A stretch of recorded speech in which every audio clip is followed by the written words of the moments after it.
comer o peixe depois? Frito, pisado, assado, cozido? Ninguém faz mais peixe não, nenhum dos três. Nenhum dos três mesmo. Porque isso é remoço, eles estão tudo com catapora. Catapora, tô falando. Você tá... Então não fez nem um mês, senhor. Isso aí é por dentro, não sabe como é que tá isso. É uma doença manhosa, senhor, que não sabe de nada.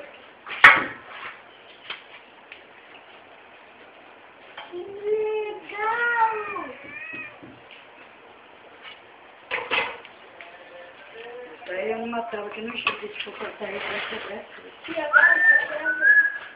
Liga só primeiro lá no fundo. Não, deixa eu dar Calma.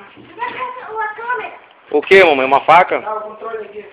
Uma faca molada. Chega da câmera. Pô, essa faca não tá afiada, não. Sei lá, cadê esse tiro onde? Vai, tá de boa aqui, tá de boa.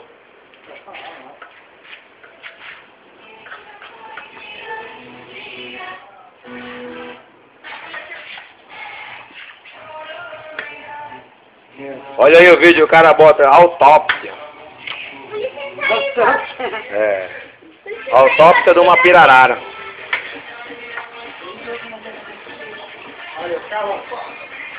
Igual o outro lá na guerra lá. Você é doido, isso é muito duro, não tem faca que corte assim não. Corta, tem de abrir aí a guerra pra abrir o peito do bicho. É a mesma. É testado? Mete o teçado em cima da testa. Isso assim, ó. Tchuf, tchuf, tchuf. Não vai cortar isso.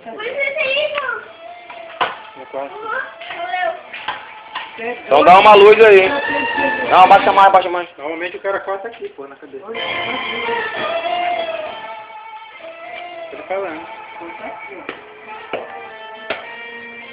Normalmente o cara corta aí mesmo. Aí tira a cabeça pra baixo. Corta na cabeça. É que isso aqui não Essa tá câmera. Lá em cima da pia.